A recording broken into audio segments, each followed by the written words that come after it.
For the past half century, at least, really it goes back even further, the left has engaged in a long march through the institutions. They've amassed power in higher education, lower education, the media, big tech, corporate America, the list goes on and on and on, and conservatives have focused, for the most part, on short-term wins to the long-term loss of the culture. All that changes now as the Young America's Foundation announces the long game.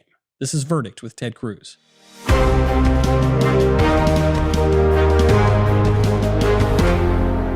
Welcome back to Verdict with Ted Cruz. I'm Michael Knowles, joined as ever by Senator Cruz, and we are so delighted to be joined this week by Governor Scott Walker, former governor of the state of Wisconsin and president of the Young America's Foundation. Governor Walker, thank you for being here. Great to be with you both. Scott, welcome. It's a pleasure. Thanks, Ted. I am so excited to hear about this. A long game for conservatives. We always hear about the long march through the institutions and the left is steadily winning and winning and winning, and somehow we always seem to lose the longer struggles, even if we win individual battles. Now conservatives are going to fight back. How are we going to do it? Well, so through a series of things, but for us, it really is about engaging more students and engaging them sooner. And for example, Young America's Foundation is the oldest and largest conservative organization focused on students, goes all the way back to the 1960s, starting in college campuses across America. But even being at a point where we work with and support students on about 2,000 campuses, that's just not enough. We've got to be on all of them. We've got to be on all 4,000 campuses. We've got to be not only with undergraduates, we've got to be with folks getting their 2-year associate degree, the folks that are out ready and hungry to get to work. We got to be not only in high school, but even in junior high, and increasingly, we've got to start to have the early elements of a program targeted towards not only elementary school students, but particularly their parents, to teach them the values of why America is so exceptional, instead of all the hate that they're getting from so many on the left. You know, Senator, before I had ever met you in person, one of the photos that really made me think, I want to meet this guy. This guy has the right idea. I think it was a photo of you from college, and it was election night, and you're there, you've got a cigar, you're tallying the votes. You were not a liberal in college. You were that young conservative from day one. So that was actually law school, and, okay. and that was election night, 1994. So it was the big Republican takeover of the House. Yeah. And so I'm at Harvard Law School, and we're having an election night party. Yeah. And we had results, and that was actually me putting the check mark when George W. Bush beat Ann Richards. And we had a Republican governor in Texas, and it was a big deal. And I'm wearing a Bush Quail T-shirt. And look, there are a bunch of pinko libs at Harvard Law. They were so unhappy. And let me just say, libations were flowing that night, and cigars were lit, and it was a moment of celebration. But those are few and far between today. I mean, how do we turn it around? I think back to when I was in college and law school, and conservatives were outnumbered, but there were at least some of us there. We weren't quite persecuted by death squads at midnight. Right. At times, it feels like that's where colleges are now. How do we change that? Even in the last few years, because certainly in our generation, you and I aren't too far apart. And we think about, there were left-wing professors for sure, but you could still have a voice, and you certainly weren't going to be run down by your fellow students. Today, I think even more than the professors, most students are worried about the grief that they get from activist students, of just being shut down and pushed out of the conversation entirely, or worse, actually being attacked and villainized and worse along the way. So we've got to show more than anything, and you guys have both been at our conferences before. One of the most important things we show students is they're not alone.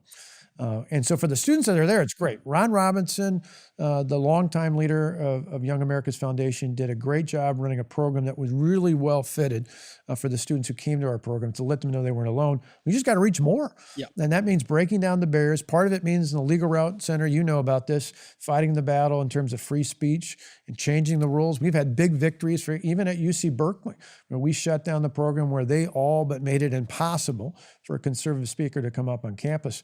But we can't can't just go there. We've got to make it possible on every campus in every part of this country, and then flood those campuses with conservative speakers and programs and opportunities for those students. So right now, YAF is in about 2,000 campuses. Yep. And the goal is to double that. There are about 4,000 universities in the U.S. We want to be at everyone, public or private, college or university. We've got to have a presence in every campus if we're going to turn the tide, because the left isn't conceding any ground. We shouldn't either.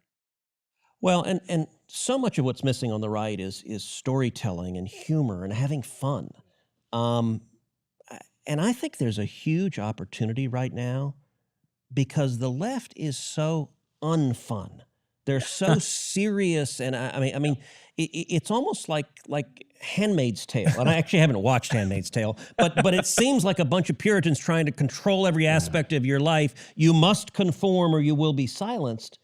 That seems like a great opportunity for young people who just want to be free. And they want to be free and they want to have fun. I often say on campus, a great difference between freedom and socialism, because it's not conservative or liberal, it's really as fundamental as freedom or socialism is, socialists are like the taxi.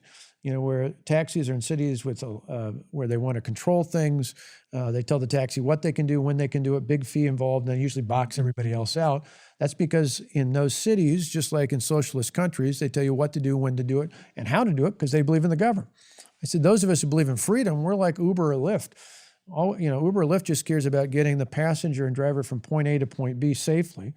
I tell the students, as long as you don't hurt the health and safety of your neighbor, go do your own thing. Live your own life. Well, and an interesting point that nobody knows because it got no press coverage, but Joe Biden's nominee to be Deputy Secretary of Transportation was the head of transportation in New York City. And she spearheaded what was widely called the most draconian crackdown on Uber and Lyft in the country. I remember. Yeah, for sure. Because it was, we got a monopoly with taxi cabs, and we don't want these small businesses. We don't want entrepreneurs, and we're going to crush Uber and Lyft. Absolutely. That's who Joe Biden picked to be the number 2 person of the Department of Transportation. And of course, every Democrat lines up behind them. And it's an example of how today's Democratic Party, they're statists, they're collectivists. I see this point. I totally agree, and I think a lot of what they're doing is unpopular, and we have a naturally better pitch, I think, not just to college students, but to everybody. By the way, Uber and Lyft are both hardcore Democratic companies that support Democrats exclusively at their own peril. While the Democrats are trying to crush them. At their own peril. Because it's like chic to be supporting the party that's trying to drive you out of business. It's a sort of a masochism, I guess. But they're really good at this, right? I mean, the left is so good that they get these companies to support them, even if it hurts their bottom line. And even getting back to the title of this program, The Long Game, the Long March Through the Institutions was successful because, to quote Antonio Gramsci, that communist theorist who's kind of behind a lot of this. Does a day go by that you don't quote some obscure communist theorist? Of course. I mean, it's sort of, it's become cliche at this point. I actually think they need to put a warning on attending Yale, that if you go to Yale, you're going to make these random references that no one other than former Yaleys is going to have any idea what you're talking We about. go for Chinese foods. The rest of us open up, our cookies and see, a nice little saying. At Yale, they give you these great quotes. They give you that. Well, and the problem too at Yale is they all love the Italian communist theorists. They're always quoting him very admiring. What was the answer? The difference between a socialist and not is those who understand a socialist versus those who quote a socialist. Right. They say that the socialist reads Karl Marx and the conservative understands Karl Marx. But I will say, to give the devils their due, the radicals were really right about this, where Gramsci had this point. He said, there's a war of maneuver. It's when you kind of, you advance and you retreat and you fight each other. And that's only effective sometimes. But the war of position, where you just amass the power very subtly, very gradually. Now we're at this point where a lot of the Biden administration's policies deeply unpopular. We're at this point where a lot of college students, I think, would like to be able to speak, would like to be able to learn. They're not able to do that because the people who hold those positions of power can wield it. And we as conservatives never seem to be able to do anything about it. Well, and part of it, Michael, is because I think inherently we don't put our faith in the government.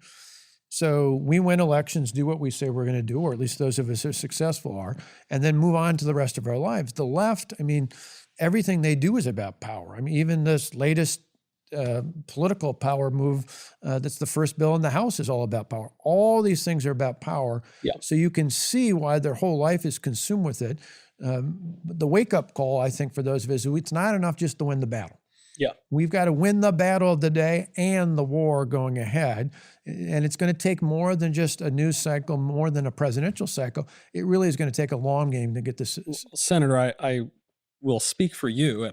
I'll presume to do that when I say we would certainly like to be very involved with that long game going forward. Well, we got an exciting announcement tonight, too, because you guys were both super popular at our conference, the Freedom Conference, a live in-person event in the free state of Florida. That was just about a month ago. You did the verdict live in front of our students. They absolutely loved it. We'd love for the rest of this year to have you embark at least a half dozen more opportunities like that. Maybe you can do a Freedom State tour. That sounds that'd be great a great to way me. to go out to college campuses and share the verdict as a way of speaking directly to college students and then broadcast it all across America. Well, and it's an exciting collaboration. So we're going to be working with YAF, going to 6 college campuses in the next year, doing Verdict Live. And so sitting in front of your campus, and actually, we haven't decided on the 6 campuses yet. So this is a great opportunity for everyone who listens to Verdict, everyone who watches Verdict. Email the mailbag and let us know if you want us to come to your campus. And by the way, we're not looking for love fests. Right? We're looking for places where the domineering force of the totalitarian left is a problem, and where truth and light are needed, and they're needed in darkness. They're needed when lies abound. And so let us know. How do they do that, Michael? So people can email mailbag@verdictpodcast.com. Also, you can tweet us for now. I mean, we're all still on Twitter for now. Who knows how long that will last? But until Trump, Facebook, Twitter launches. Well, and then you can certainly, I don't know the mechanism there, but certainly you can send it in that way. But please do send in those suggestions. I can't wait because, the left rushes in where angels fear to tread, but they're in the long run, through their persistence, they've really amassed a lot of power. And so I totally agree with you, Senator. As much as I will get a kick out of going to a lot of conservative schools, I also would like to get to those left-wing campuses and actually try to crack up the left's control there. Speaking of control, by the way, I do have to bring this up with both of you guys. H.R. 1. This is a law. It's a bill. It's being floated. I thought it was so absurd and ambitious and radical that it would just be laughed out of the room. We wouldn't have to worry about it. It's a bill that could really threaten our election integrity, the whole structure of government here. It looks like it's plausible. Well, it shouldn't be, and in anything resembling the merits, it wouldn't be. But right now, Democrats have the White House and both houses of Congress, and it really is the crazies who are driving it. So let's take a minute. One of the things Verdict does is try to help people understand what's really going on. So let's talk a minute about what's in this bill. I mean, even the intro of H.R. 1. I mean, who talks about HRs and S1 like that? You're right. But it actually says something. So the 1 means it's the very first bill that Nancy Pelosi and the Democrats introduced in the House. S1, which is the counterpart, means it's the very first bill that Chuck Schumer and the Democrats introduced in the Senate. And I think it's interesting that their first priority wasn't COVID, wasn't immunizations, it wasn't getting kids back in school, it wasn't reopening the economy. Their first priority, more than anything else, is staying in power. And this bill, it's 700 pages long, and it is this massive, it's every bad idea the left has had to lock in their power rolled up as one. So what does it do? It takes virtually every state law that was passed to protect election integrity, and it strikes them off the books. So a bunch of states have photo ID. You got to have a photo to go vote. H.R. 1 says that's illegal. No more photo ID. You may need one to buy a beer, to get on a plane, to drive a car, but voting, no problem. So it's not just saying you don't need the ID. It's saying you can't have those laws. You can't require it. Wow. It sets them all aside. Not only that, it automatically registers people to vote. Does it automatically? Anytime you interact with the government, so if you're getting welfare benefits, if you're getting unemployment benefits, you're automatically registered to vote. Now, the Democrats know that this will register millions of illegal aliens. That's the intended effect. And then they're locked in. Then they're locked in. And one of the real purposes of this is to get millions of illegal aliens voting. Once they're registered, get them voting. Not only that, But this bill, a bunch of states have very reasonable restrictions on felons voting, on criminals voting. A lot of states have made the decision, you know what? We don't really need murderers casting ballots. Right. This bill strikes aside every one of those laws and says criminals should vote, murderers should vote, rapists should vote, child molesters should vote. And it is designed to ensure that you get millions of illegal aliens and criminals voting, because I think the Democrats quite reasonably have come to the conclusion that if illegal aliens and criminals are voting, they're going to vote for Democrats, right, and the Democrats could never lose. This is about Democrats being in charge of the federal government for the next 100 years. Now I know that we were all supposed to believe that Joe Manchin, one of the two semi-moderate Democrats, he was going to hold the line and stop this from going through in the Senate. And there are all these questions about the filibuster, and there are all these sorts of things that I think a lot of people just don't pay a lot of attention to the technicalities of. What is the likelihood that this thing gets through the Senate? Oh, I think it's real. I mean, I think from everything, Senator, you know firsthand, but from everything we can see, Manchin is setting the table to say, well, in this one instance, for this particular thing, it's important. It's about election reform, election integrity, everything. It's just the opposite of what it is. Right. And so I'd say anybody watching or listening right now, particularly if you live in West Virginia, Arizona, states like Montana in particular, and plenty of others. I mean, there's, I think, competitive seats in Nevada and New Hampshire coming up this next year as well. Let your senators in particular know where you stand on this issue. And I would say not just Republican or conservatives. If you look at things like voter ID, you talked about it wiping out state laws. I signed as governor a measure that had broad-based support, not only amongst Republicans and independents, but even a fair number of Democrat voters, not politicians, but people who weren't in office when the polling was out. Not that everything's done by polling, but it just showed that people logically think, hey, if I've got to show an ID, if I'm going to go get an immunization, if I've got to do it to get on a plane, if I've got to do it for all these other things, it's probably a good idea to actually show one to ensure the integrity of the vote. It should be easy to vote, but hard to cheat. They wiped that all out completely. And then on top of everything else, Senator, you said, they would take the New York-style campaign financing system, which takes taxpayers' money from all of us and then picks the people who will take it. Yeah. And oh, by the way, they can take a salary on top of that to double on what they're making in elected office. It is all the really bad ideas. This is why I call it the Crooked Politician Act. But you're right, the H.R. 1 is important to know because it's the first priority, which is what we were talking about before. Yeah. The long game for them is not about ideas. It's about power. Well, and what Scott just said there, I mean, an element of this, it's about welfare for politicians. It says if you raise $1 as a candidate, the taxpayer gives you $6. So it's literally flooding millions of dollars to fund the campaigns of politicians, because if you think who are the most needy, deserving souls on the planet, clearly they're politicians. Especially these hard times. Yep. Yeah. Yep. You know, I will say, so Scott and I a week ago were at a gathering of conservative leaders, and it was an all-day retreat, strategy retreat, looking at the threats facing the country.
And we spent probably half the day talking about H.R. 1, which we all agreed together we'll never call it H.R. 1 again. Names matter, and no one knows what H.R. 1 means. And so the consensus in the group, Scott says Crooked Politicians Act. I'm calling it Corrupt Politicians Act. Yeah. In some ways, corrupt or crooked are both redundant with Politicians Act. But let me ask you in all seriousness. So you were elected statewide in Wisconsin multiple times, a purple state. Right. How would those campaigns have gone if H.R. 1, if the Corrupt Politicians Act had been the law? What would that have meant for you?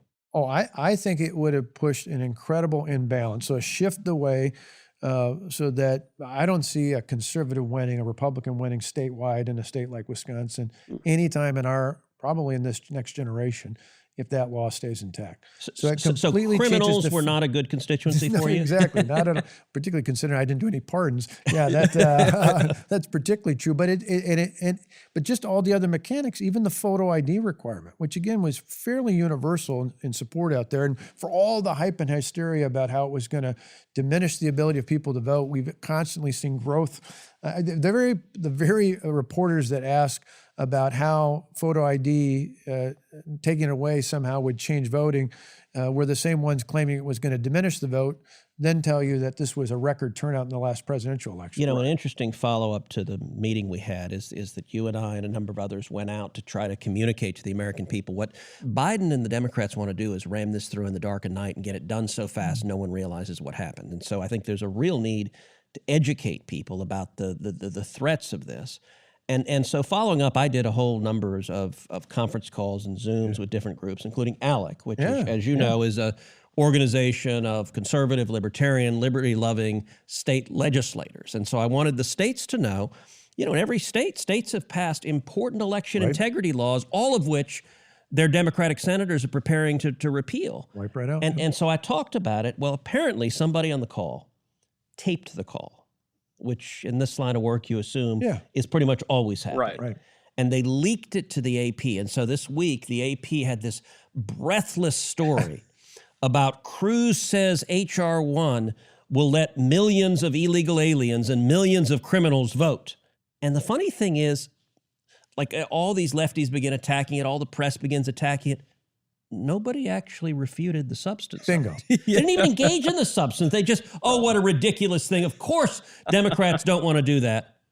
When that's what the bill does. What else would be the point of the bill? And that's their long game. Right. And that goes back again why this is so important, because everything you see setting up with something like this Crooked or Corrupt Politician Act is really not just about today's battle. Yeah. It's about looking ahead. Right. It's exactly why we're trying to counter it, not just by engaging in this battle, doing what Ted and I and others are trying to do, speak out about, put the pressure on your senators, let's not let this happen. But it's also why with Young America's Foundation, we're engaging in this long game plan, because we know you not only have to win the battle, you've got to win the war for the heart and soul to save this republic.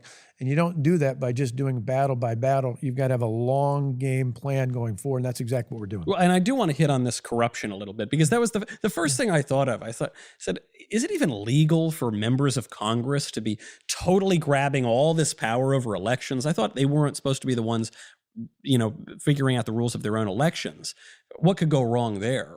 But the other really corrupt body that, Governor, you have particular experience with, that right now is keeping millions of American school kids from getting an education, these teacher unions. And I think, is there any greater example of leftist corruption and yet political effectiveness than the teacher unions? If Chicago, the city of Chicago, where, by the way, the Catholic schools have been in session safely and successfully since last fall, if the Chicago School District, where they've been trying for months to get the schools open and the teachers back, if that city was in Wisconsin and not Illinois, they could be open.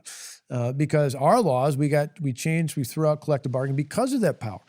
People always said it was about unions, it was about budgets. No, it was simple. It was about taking power out of the hands of the big government special interests, the union bosses, and putting it back into the hands of the hardworking people and the people they duly elect to run their local and state and ultimately federal governments. By putting that power back, they make the decisions, not the union bosses. And sadly, in places like Chicago and many others across the country, the union bosses are making that decision. Probably one of the worst examples, Fairfax County, just outside of our nation's capital. Not only did the union say no, they jumped the line in front of seniors and others to get vaccinated and still said no. Talk about the outrage. They should not be controlling things. The American people should be. And, you know, Scott draws a really important distinction that sometimes in discussions gets missed. And it's a distinction between the teachers union bosses and the teachers. Right. There are millions of wonderful men and women who love kids, who go into teaching because they want to make a difference. They had a teacher or two that impacted their lives, and they want to do the same thing. And many of those teachers are held hostage by their union bosses. You know, I won't say which teachers. I speak to a number of my teachers still. We still stay in touch. And for their careers, I won't say which ones, because they will write to me and say, I'm just so frustrated with the union leadership and with the administrators and with basically all these political rules which keep me from teaching my students.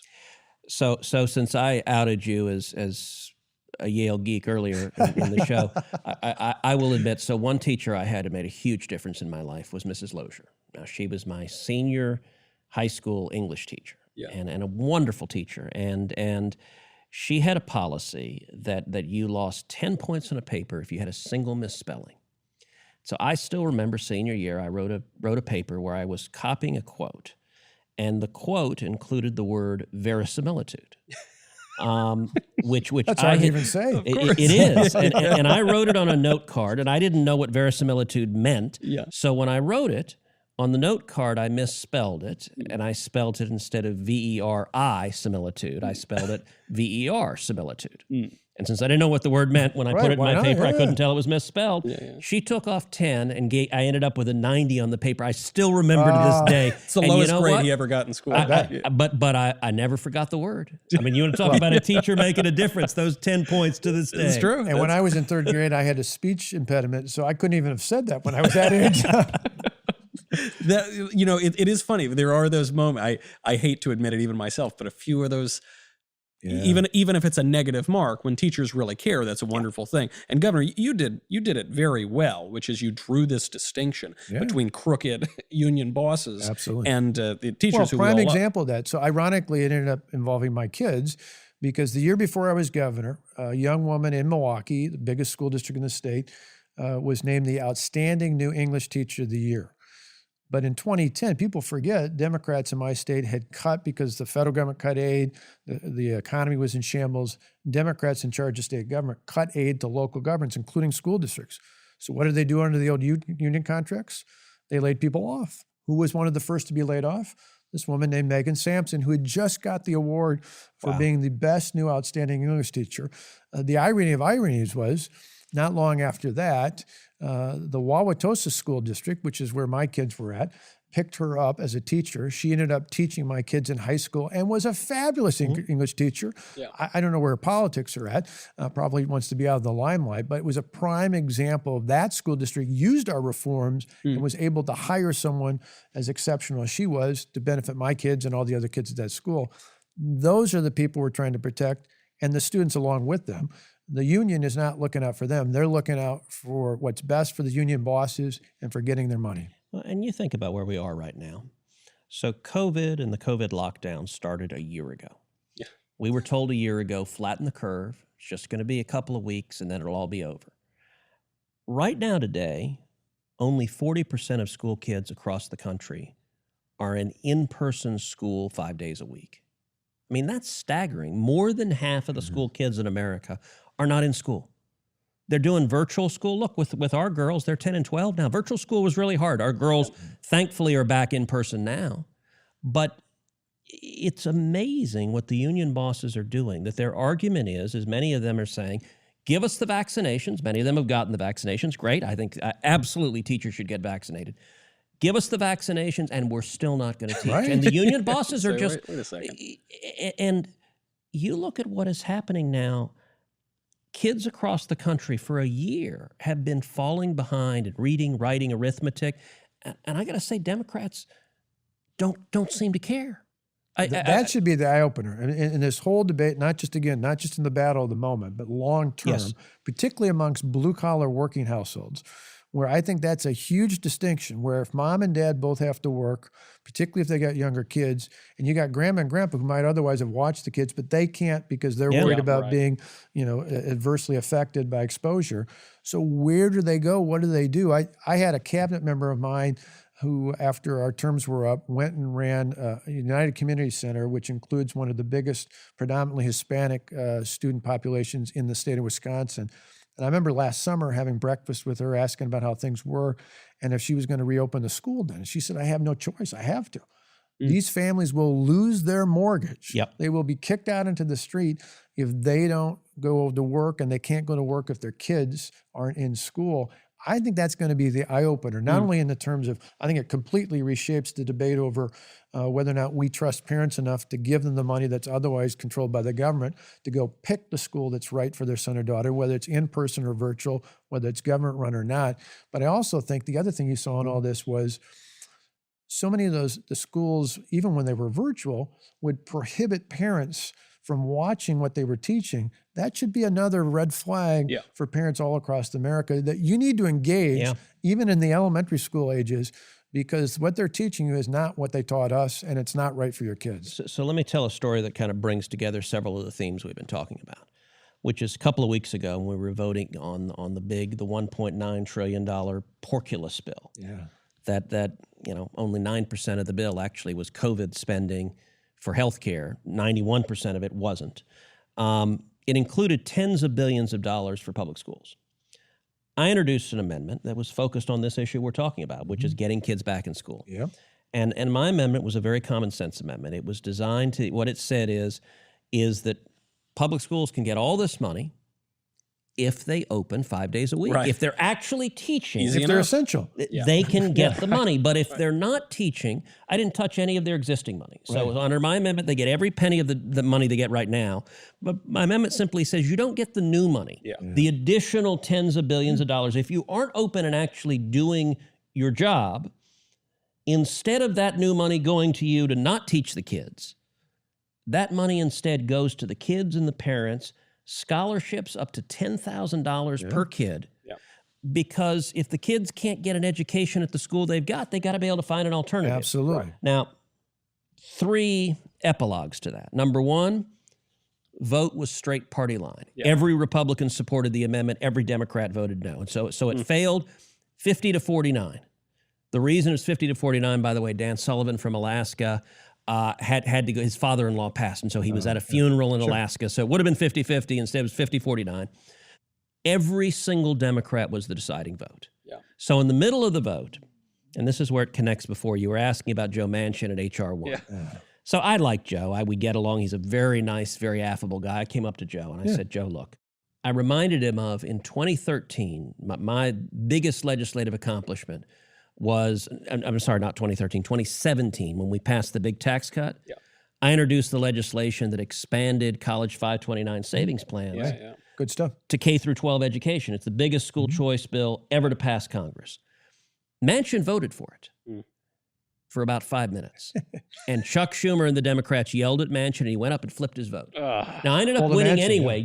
Mike Pence cast the tie-breaking vote, and so it passed without Manchin's vote. But I reminded Joe, I said, remember in 2017 where you voted for 5 minutes, you were with me. You were the only Democrat with the courage to do it.